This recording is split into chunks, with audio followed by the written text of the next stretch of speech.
бумага, газеты, короче, ну, аэрография, баллончик с краской, работа раскрашивалась и получался такой объемный постер, можно сказать.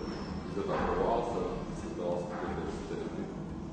А вообще, ну, просто я нахожу какое-то произведение, которое мне очень нравится, и я нахожу кусок стены, которое мне очень нравится, и просто совмещаю их, получается в итоге что-то новое. Ну, как правило, эти работы, они, ну, некоторые, тут, конечно, есть, ну, знаменитые шедевры, но, ну, иногда это просто какие-то незначительные фрагменты фресок, которые, или даже, например, потерянные какие-то рисунки, которых, в общем-то, ну, они малоизвестны. Вот. Но сейчас они приобретают такое новое какое-то значение, новое звучание. А каких художников?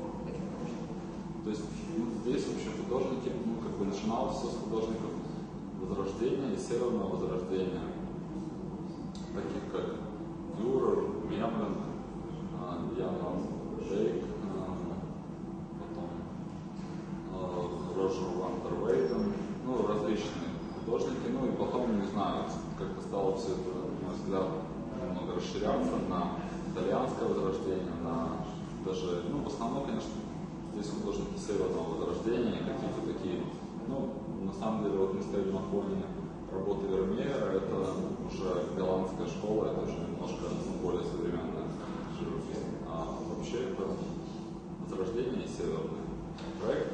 Получается, он родился из нескольких составляющих. То есть изначально, ну, было какое-то такое ощущение города, хотелось что-то сделать в нем, какое-то вообще что-то связанное со стрит-артом, то есть до этого я рисовал какие-то трафареты, немножко граффити занимался. Ну, хотелось создать что-то новое, такое подходящее именно под Минск, потому что, ну, город у нас такой довольно специфический, он, ну, мне кажется, например, вот для граффити, он, ну, тут есть как бы вообще проблемы, то есть он и внешне он не совсем подходит, и какая-то жизнь города, она такая немножко другая. Вот.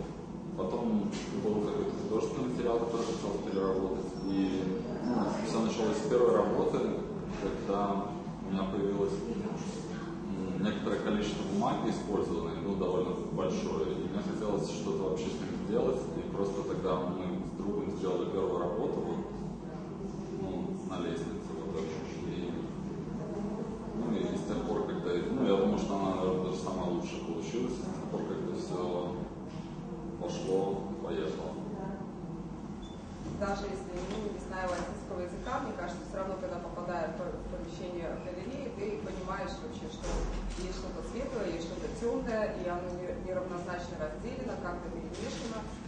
И мне кажется, что как раз-таки здесь очень хорошо просматривается то, что вечное и мгновенное, возможно, это вообще единая какая-то точка, и разделения между этого нет.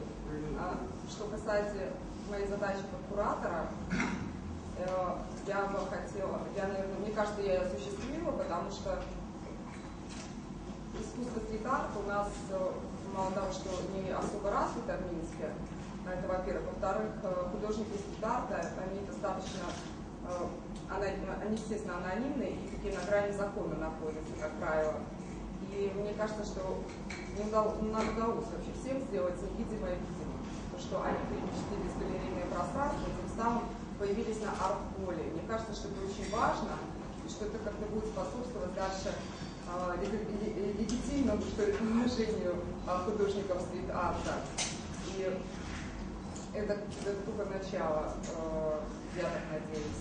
Ну, а во-вторых, мне кажется, что еще наша выставка разбивает некий стереотип, опять же, о стрит-искусстве, потому что в основном, по крайней мере, у нас это обязательно граффити, и тут представлена техника, которая несколько другая, и поэтому, мне кажется, она самое лучше разбивает стереотипное восприятие стрит-арта, что это необходимы коктейли, баллоны и тому подобное.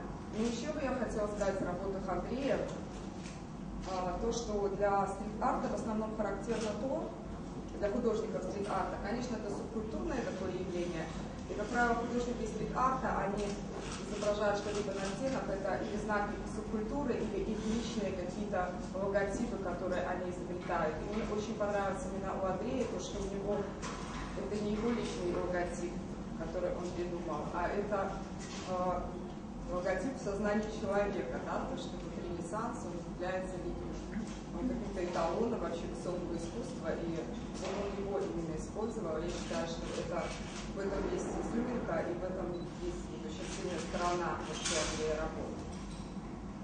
Мне понравилось, во-первых, мне понравилась экспозиция. Мне кажется, очень интересно сделали. Прекрасная серая комнатка с подтеками. Вот. И работы, конечно, работа вообще очень интересная, потому что я не видела его творчество в таком объеме художников. Запомнилась особенно картина «Девушки возле окна», а также «Девушка с лестницы спускающаяся».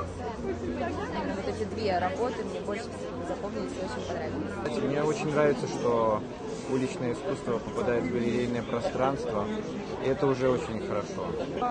Наконец-то стрит-арт приобщен к галерейному искусству, потому что долгое время это считалось чем-то очень молодежным, чем-то очень непопулярным и не стоящим особого внимания. Мне на данной выставке, конечно же, больше всего понравилась та самая темная комнатка, в которой было все время больше всего людей, и тем не менее работы со светом. Это восхитительно. Говорить об искусстве достаточно сложно, особенно мне. Но то, что это лучшая выставка галереи У за последние полгода, а я бываю тут очень часто, это точно. Выставка интересна тем, что художник переносит, может быть, свою тоску по совершенству, явно у него классическое образование, образы Ренессанса, совершенно заброшенные районы урбанистические, совершенно заброшенные, совершенно деклассированные, я бы сказал, да? То есть пытаясь как-то преобразовать эту странную среду, разрушенную то ли постсоциалистического города, то ли просто города постмодернистического. Такие могут быть и в Западной стране.